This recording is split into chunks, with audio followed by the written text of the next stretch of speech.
Hello friends, welcome to my channel English with Amod Verma. आज हम अपना दूसरा वीडियो जो कि पार्ट्स ऑफ स्पीच का सीरीज होगा, उसमें से हम आज नाउन के बारे में जानेंगे। उसके बाद धीरे धीरे करके हम और पार्ट्स ऑफ स्पीच को ख़त्म करेंगे। उसके बाद धीरे धीरे करके हम और पार्ट्स ऑफ स्पीच को ख़त्म करेंगे। चलिए समय बर्बाद ना करते हुए नाउन पढ़ना चालू करते हैं। चलिए अब हम लोग नाउन को जानते हैं, नाउन को समझते हैं बारीकी से। इसका डिफिनेशन यह है, a noun is a name of person, place, animal और थिंग। हिंदी में कह सकते हैं किसी व्यक्ति, वस्तु, स्थान, प्राणी और भाव के बोध कराने वाले शब्द को संज्ञा कहते हैं। दूसरा डिफिनेशन, एक और डिफिनेशन जानते हैं। A noun is a naming word. नामों के नाम को नाउन कहते हैं, संज्ञा कहते हैं। एग्जाम्पल लेते हैं हम लोग, राम इज़ ए बॉय। इसमें राम एक नाम को बोध करा रहा है, इसलिए राम क्या हो गया, नाउन हो गया। बॉय एक लड़का का बोध करा रहा है, इसलिए बॉय क्या हो गया, नाउन हो गया। चलिए अब हम लोग एग्जाम्पल्स के बारे में जानते हैं कि पर्सन, प्लेस, एनिमल का एग्जाम्पल समझते हैं। पर्सन को समझते हैं। A name for a person is person. Example Ram, Sita. Example Ram, Sita, etc. Place को समझते हैं। Place, a name for a place is place. Example Mumbai, Goa, etc. Animal, a name for an animal is animal. Example cow, dog, etc. Things, a name for a thing. जो किसी वस्तु की जानकारी दे वो things हो गया। एग्जाम्पल जैसे हो गया bat, ball, chair, fan, etc. अब हम लोग जानेंगे नाउन का मोस्ट इम्पोर्टेंट पार्ट्स की कितने पार्ट्स होते हैं, नाउन्स के कितने क्या क्या प्रकार हैं वो जानते हैं हम लोग। तो हम लोग जानते हैं कि there are 5 types of noun. Noun के 5 प्रकार होते हैं, जैसे कि like as proper noun, common noun, material noun, abstract noun और कलेक्टिव नाउन। चलिए अब हम लोग प्रॉपर नाउन को समझते हैं, प्रॉपर नाउन को जानते हैं कि प्रॉपर नाउन एक्चुअली है क्या। इसका डिफिनेशन यह है, it is the name of given to some particular person. It is the name given to some particular person, things or place. Example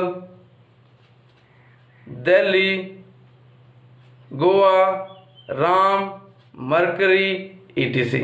ठीक है। किसी खास व्यक्ति, जगह और नाम को ही प्रॉपर नाउन कहा जाता है। अब हम लोग प्रॉपर नाउन का एक नोट पढ़ेंगे, क्योंकि ये नोट बहुत इम्पोर्टेंट होता है। ये नोट से हमें अच्छी जानकारी मिल सकती है, इसी कारण ये नोट को पढ़ते हैं। सामान्यतः प्रॉपर नाउन हमेशा कैपिटल लेटर से शुरू होता है। जहाँ कैपिटल लेटर से कोई भी शब्द, कोई भी सेंटेंस शुरू हो गया तो समझ लें कि वो प्रॉपर नाउन को दर्शा रहा है। अब हम लोग कॉमन नाउन मतलब कि जातिवाचक संज्ञा को समझेंगे। A common noun is a name for something which is common for many things, persons or place. It indicates a particular type of thing, person or place. जो किसी की जाति के बारे में समझाए, जगह जैसे दिल्ली हो गया, पर्सन जैसे कि राम हो गया, किसी की जाति के बारे में समझाए, वो हो जाता है common noun. Example boy, boy लड़का, लड़का जाति के बारे में बता रहा है, इसीलिए यह कॉमन नाउन हो गया, जातिवाचक संज्ञा हो गया। गर्ल, यह गर्ल जाति की बोध करा रहा है, इसीलिए यह जातिवाचक संज्ञा हो गया, कॉमन नाउन। टीचर, टीचर एक जाति की बात करा रहा है और टीचर में मेल और फीमेल भी हो सकती है, इसीलिए इसको हम कॉमन नाउन के अंतर्गत रखते हैं, जातिवाचक संज्ञा के अंतर्गत रखते हैं। मटेरियल नाउन को अब हम जानते हैं। It can be defined as material noun and are name of material or substance out of which things are made. Example: gold, iron, silver, etc. Material noun means सामग्रीवाचक संज्ञा। यह सामग्रीवाचक संज्ञा के बारे में बताता है, जैसे हो गया गोल्ड, गोल्ड किसी सामग्री से मिलकर बना है। आयरन, आयरन किसी से मिलकर बना है। सिल्वर किसी से मिलकर बना है, इसीलिए यह हो गया सामग्रीवाचक संज्ञा। चलो अब हम लोग एब्स्ट्रैक्ट नाउन के बारे में जानेंगे।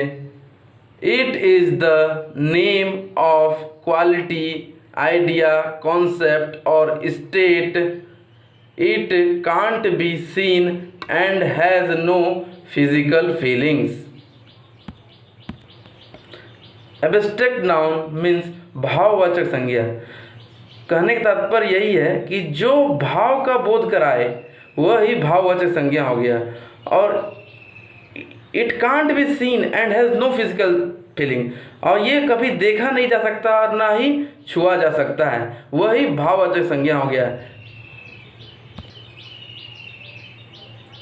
एग्जाम्पल ले लेते हैं हम लोग। ट्रूथ, ये सच्चाई को बोध करा रहा, ना इसे छू सकते हैं ना ही हम लोग इसको फीलिंग कर सकते हैं। लाइज, झूठ, वो भी एग्जाम्पल है। सैड, दुख। हैप्पी, खुशी। ब्यूटी, सुंदरता। ऑनेस्टी, ईमानदारी, यह सब भाव का बोध कराता है। इसे हम ना ही देख सकते हैं ना ही छू सकते हैं, लेकिन यह भाव का बोध कराता है, इसीलिए इसे एब्स्ट्रैक्ट नाउन कहते हैं, भाववाचक संज्ञा कहते हैं। दोस्तों अब हम लोग अंतिम और लास्ट नाउन मतलब कलेक्टिव नाउन को समझेंगे और उसके परिभाषा को समझेंगे, क्योंकि परिभाषा समझने से हम लोगों को भी चीज़ को अच्छी से जानकारी प्राप्त हो सकती है। इसीलिए हम लोग पहले इंग्लिश देखेंगे फिर हिंदी समझेंगे, ठीक है। A collective noun is a word for a group of things, people और एनिमल्स। कलेक्टिव नाउन समूहवाचक संज्ञा। कहने का तात्पर्य यह है जो भी समूह का बोध कराए वह ही समूहवाचक संज्ञा हो गया। जैसे एग्जाम्पल ले लेते हैं हम लोग, टीम, यह एक समूह का बोध कराता है, इसलिए यह एक समूहवाचक संज्ञा हो गया। जूरी, यह भी एक समूह का बोध कराता है, यह भी समूहवाचक हो गया। क्लास, यह भी समूहवाचक का बोध कराता है, यह भी समूहवाचक संज्ञा हो गया। फैमिली, तो ये सब एग्जाम्पल कलेक्टिव नाउन के हैं, समूहवाचक के हैं। इस तरह हम समझ सकते हैं कि यह सब कलेक्टिव नाउन के एग्जाम्पल हैं। अब हम लोग यूजेज ऑफ काउंटेबल और काउंटेबल नाउन के बारे में जानेंगे, क्योंकि यह भी नाउन के एक महत्वपूर्ण पार्ट हैं, इसलिए इसे भी जानना हमें आवश्यक है। समझते हैं हम लोग कि काउंटेबल नाउन और काउंटेबल नाउन क्या है। प्यारे मित्रों, प्यारे दोस्तों, nouns can be either countable और अनकाउंटेबल। नाउन्स संज्ञा काउंटेबल भी हो सकता है और अनकाउंटेबल भी हो सकता है। अब काउंटेबल किसे कहते हैं और अनकाउंटेबल किसे कहते हैं उसे समझते हैं। तो सबसे पहले हम इंग्लिश डेफिनेशन लेंगे, उसके बाद हिंदी। तो काउंटेबल नाउन्स और count nouns are those that refer to something that can be counted. They can both singular and plural forms. कहने का तात्पर्य यह है दोस्तों, जिसकी हम गिनती कर सकें, गणना कर सकें, वह ही काउंटेबल नाउन है, और यह सिंगुलर और प्लूरल फॉर्म किसी में भी रह सकता है। एग्जाम्पल ले लेते हैं, एग्जाम्पल से हमें कोई भी चीज़ अच्छे से प्राप्त होता है, अच्छे से समझ में आता है। इसका एग्जाम्पल लेते हैं, जैसे हो गया कैट, कैट का सिंगुलर है तो प्लूरल इसका हो गया कैट्स। वोमेन, वोमेन सिंगुलर है, इसका प्लूरल हो गया वोमेन। कंट्री सिंगुलर है, एक कंट्री की बात हो रहे हैं, या इसका प्लूरल रहेगा कंट्रीज। तो यह काउंटेबल नाउन्स की गिनती में आते हैं। चलिए दोस्तों, अब हम लोग अनकाउंटेबल नाउन समझते हैं। तो अनकाउंटेबल नाउन का भी हम लोग डेफिनेशन देखेंगे सबसे पहले, उसके बाद हिंदी समझेंगे। धीरे धीरे करके हम लोग पूरा नाउन खत्म कर देंगे। चलिए हम लोग डेफिनेशन समझते हैं पहले। Anything that can't be counted is an uncountable noun. It is used in the singular form only. जिस भी संज्ञा, जिस भी नाउन को हम गिन नहीं सकते हैं वो उसे हम अनकाउंटेबल नाउन कहते हैं। और एक बात और दोस्तों, यह हमेशा सिंगुलर फॉर्म में ही रहता है। अनकाउंटेबल नाउन हमेशा सिंगुलर फॉर्म में रहेगा। चलिए इसका भी एग्जाम्पल ले लिया जाए दोस्तों। एग्जाम्पल इसका यह है, there is no more water in the pond. कहने का तात्पर्य है there is no more water in the pond, means इस पॉन्ड में, इस तालाब में अब कोई भी पानी नहीं है। तो पानी आ गया दोस्तों, तो पानी तो हम गिन नहीं सकते हैं, तो पानी क्या हो गया? Uncountable noun.